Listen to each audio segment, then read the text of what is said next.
Kasih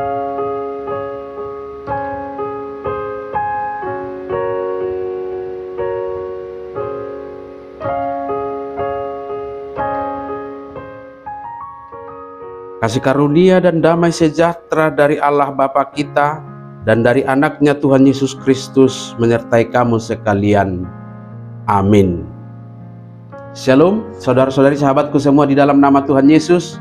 Firman Tuhan yang menyapa kita hari ini, hari Jumat tanggal 16 Agustus 2024, tertulis di dalam kitab 1 Tawarik pasal 29 ayat 15.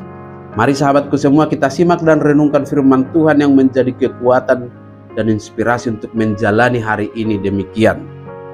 Sebab kami adalah orang asing di hadapanmu dan orang pendatang, sama seperti semua nenek moyang kami. Sebagai bayang-bayang hari-hari kami di atas bumi dan tidak ada harapan.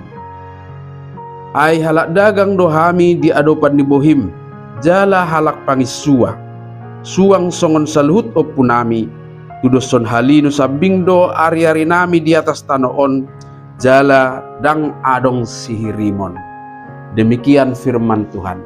Sahabat renungan harian, saudara-saudariku yang dikasihi Tuhan, firman Tuhan hari ini mengajarkan kita untuk selalu bersikap rendah hati yang didasari oleh kesadaran bahwa hidup kita dan segala sesuatu yang kita miliki di dunia ini hanya sementara. Keberadaan kita yang hanya sementara ini digambarkan seperti orang pendatang atau musafir dan hanya sebagai bayang-bayang. Inilah ungkapan iman Daud saat dia mengajak seluruh umat Israel untuk berkontribusi memberikan persembahan dukungan pembangunan bait suci atau bait Allah di Yerusalem.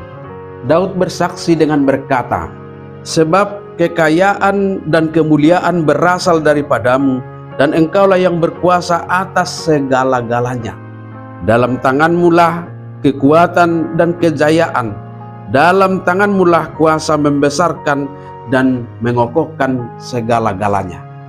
Itu dicatat dalam 1 Tawarik pasal 29 ayat 12. Dengan kesaksian itu umat Israel diajak untuk memberikan persembahannya dalam kesadaran bahwa semuanya bersumber dari Tuhan Allah. Jikalau bukan Tuhan yang memberi, mustahil mereka memiliki semuanya. Sahabatku semua, demikianlah kiranya kita semua juga tetap menyadari hidup kita yang fana ini, yang hanya sementara dan hanya sebagai bayang-bayang. Dua hal ini harus kita renungkan, sehingga benar-benar membuat kita melihat hidup kita ini sebagai anugerah dan tidak satu pun hal yang harus kita sombongkan. Keberadaan kita sebagai orang asing dan pendatang menegaskan bahwa kita hadir di dunia ini tidak memiliki apa-apa. Bahkan sehelai kain pun kita tidak punya.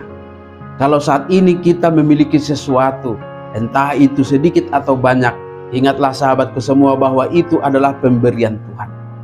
Kemudian pernyataan yang kedua, bahwa hari-hari hidup kita hanya sebatas bayang-bayang, menggambarkan bahwa waktu hidup kita hanya sebentar saja. Kelak kita akan meninggalkan dunia ini dan segala yang kita miliki. Oleh sebab itu kita diajak untuk tidak melekat pada hal-hal yang duniawi, melainkan fokus pada hal-hal yang kekal. Sebagai pendatang di bumi ini, kita dipanggil untuk hidup dengan perspektif yang lebih luas, mengarahkan pandangan kita kepada Tuhan dan hidup sesuai dengan kehendak-Nya. Jangan mau terjebak dalam kesibukan hidup yang tujuannya seakan-akan kita akan tinggal selamanya di dunia ini. Maknailah hidup yang singkat ini sebagai kesempatan untuk mempersembahkan yang terbaik kepada Tuhan. Amin. Selamat beraktivitas, Tuhan memberkati.